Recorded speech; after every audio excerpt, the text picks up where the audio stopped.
Welcome back to No Shit MMA on thatchannel.com, sponsored by Extreme Couture Toronto. We're down here at the MMA Expo with Mr.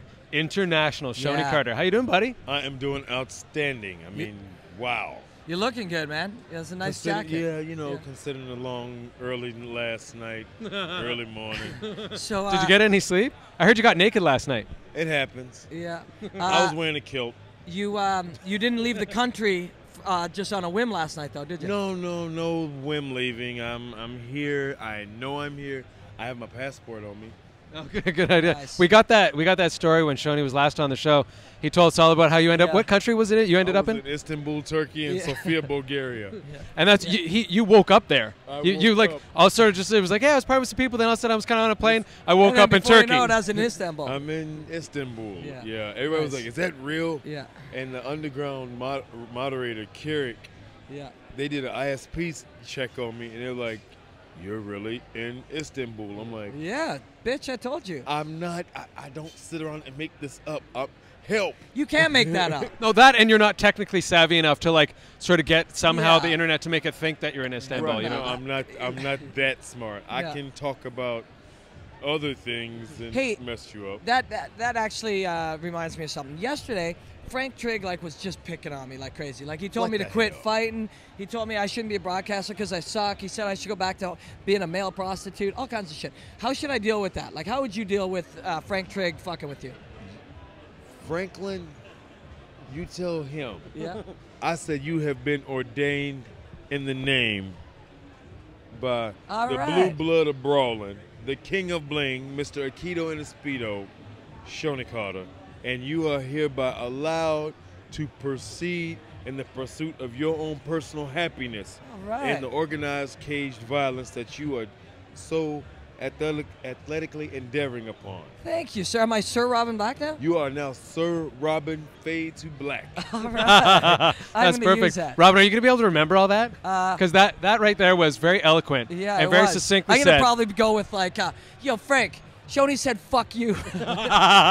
Perfect. And then we'll have a cage match back here about at 3 p.m. when Shonie and Trigg battle it back up. Would you be willing to defend my honor against him? I shall defend maybe your in honor, an arm wrestling match or something? I am the king. Yeah. Long live the king. You're the king of the cage right now. So tell us a bit about this belt. What do you got? Super Fight Championship. Super Fight Championship. Yeah, I fought years ago. I fought Jason Black. It might have been a family I remember relative. that. Yeah, no, he was not related. Robin's not pissed about it. Yeah, you know, he was undefeated, a young, strong, stout young man, and and you injured him with a slam or something, as I recall. Yoko Otoshi, or you Americans, we call it a lateral drop in wrestling, Greco-Roman. In Japan, we call it Yoko Otoshi, and it's a side valley drop. And you dislocated his something. Yeah, dislocated his elbow. His will to live. Yeah, pretty much. And fight. Yeah. Then I slammed him again, and it popped back in. At that part, I felt bad because I didn't know, but. Hey, man, happen. Super Fight Champion. So now, you never disappoint. So I shouldn't even use that language. But I was going to say I was disappointed to find out you only brought one belt because you got like 100 belts, right? It's ridiculous. It is. I mean, I've had 13 world titles in so many organizations. And I know a lot of people say, well, when did you fight for the UFC title? I'm like, George is my friend, and I talked to George about this very. You don't want to have to whip his ass. I really don't feel like uglying up the sexiest man in MMA in Canada. Yeah, in Canada. Ugly that guy down. Hey, what about this guy right here? Hey, okay. Different weight class. Yeah, right. And the welterweight No, I'm division. talking about in the sexy class. Right, and I explained to him. I said, George, Georgis, look at Georgis. Yeah. You can be Luke Skywalker. I can be Darth Vader. Yeah. I'm the MMA underworld king. Yes. There's yin, there's yang. Yeah. I'm the homie that goes and gets you the big booty black chicks that you like.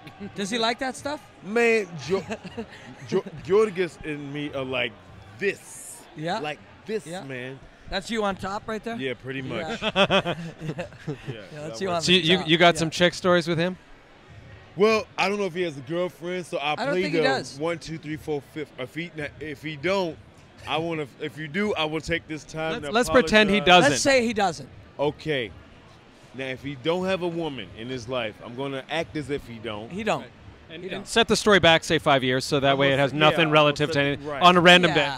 Before he met the love of his life. Before he met wonderful. the lovely, lovely woman in his life, women and the fellas, nobody was understanding him. But me being, because he speaks that crazy Spanish or whatever he's talking. Yeah, you know, that intricate vernacular that I have, you know, at my utmost disposal, I understood him. Yeah. I said, what happened to little homie? You know, looking kind of cute in your little outfit, but we're going to get you in a blazer and some jeans. And yeah, you styled him up. He looks good now. Yeah, don't he? Yeah. Pinstripes and stuff. Yeah, he's got the nice. I like my he's work got with the Rashad. Rashad's looking good now. Dude, you style him up? That's just me hooking. Oh Rashad. man, nice. You hooked that yeah, guy you up make nice. Him look Oh yeah, I'm for trying sure. to see what's going to happen with him and Quentin. I got to talk to Quentin as well. But so then, have you got a whole like clothing line and shit going on? Because you got so much style. How do you like? I'm sponsored sort of by cram it all into one little place, right? The trick to it is understanding that ladies love a well-dressed man. Absolutely. I know it. If you wear a shirt with a collar, I'm very old school, so understand this, gentlemen. Tuck your shirt in. Tuck that shit in. Dude, I can't, because then I'll be showing my fat. Okay, then we have a blazer for you. No, I'm just kidding. We have a blazer. And if you have a low handle on it, you know. I mean, I'm fat. Look right now. See, I'm fat. Yeah, we can only see. Oh no, you got a 4-pack. 8, 1, 2, 3, 4, 5, 6. Got some abs going on. Right, so Yeah. I'm, you know. You're not in your fight weight. Right. You're in your mid to late 30s right now. I'm old. I'm 210 fights old. I'm so old. I got fights on VHS. Yeah. No, I know. Do you actually have an age that you disclose to the general public? I have told. Or it depends on when you're at the bar and with the ladies, how old the lady is in front of you. You know, I darkened the hair. How old were you last night? Oh man, I was about 22, 23. They were pretty hot. They were hot. I'm like, you know, my voice, you know. It just turned. Yeah, you know, I channeled my inner Barry White. Nice. So that's why you just woke up. How many is the most women that have been in bed with Mr. International at one time? Like just in the same bed with? 5. And did you like make your rounds? Was there like a whole kind of free for all? Was it a nonstop? Put it like this. Yeah. There was no, I take that back because there was this one time at band camp. What happened? I remember that reference. Right, and I was there. I see. I always tell people this. The fellas, listen.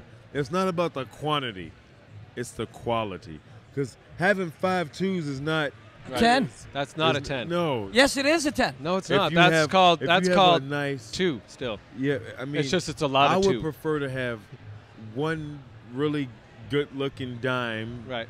I wouldn't even mind having a pair of 10s. Cause this is where we differ. I'll take 10 ones for sure on that. I mean, just quantity over quality for Robin. I'm all about having ex-girlfriends who speak English as a third language. Right. You know, I mean, if I meet a young lady that's from Chicago, I'm a little bit held back because I'm like, oh damn, you want me to drive an Escalade? I come to Canada, y'all are spoiled. Y'all better not. Canada from Vancouver to Halifax. Listen, y'all better not ever let me get a 90-day visa. So you're gonna rip through that. How many pregnant women are gonna be up here? I'm gonna teach a whole new game on how to holler at the lovely ladies. I mean, give us something right here. Okay. Hey, let's say this blonde. Okay. Excuse me, Miss Johanna. Blonde. Excuse me, a woman that we don't know. Would you just step here into the camera? Yeah, somewhere right there. Now, what would we say? Let's say we just met her. Right. You're Mr. International. Okay. She's somebody. I don't know her name. I don't care. Okay. You don't care either. All right. Or maybe you do. I don't know. All right. Now, fellas, let's see a bit of game right now. This is not something I scripted. Okay. Hello. How you doing? Oh, your voice just went so much deeper. Good. How are you? I'm doing fine. Tell me, how can I make an opportunity for you? An opportunity to do what? We can do bigger things. Like? Let's take a walk and talk somewhere where it's not so crowded and not so well lit, and we can figure out what your game plan on life is. Okay. There you go, and just like that, it's done. Jeez, we had a yes, and how long? How the long way did he that was take? talking, I wanted to take a walk with him. I already did. Mentally though, I just came back. So and I'm pretty hot. Yeah, there you go. What was that? I'm sorry. I think she just said call me.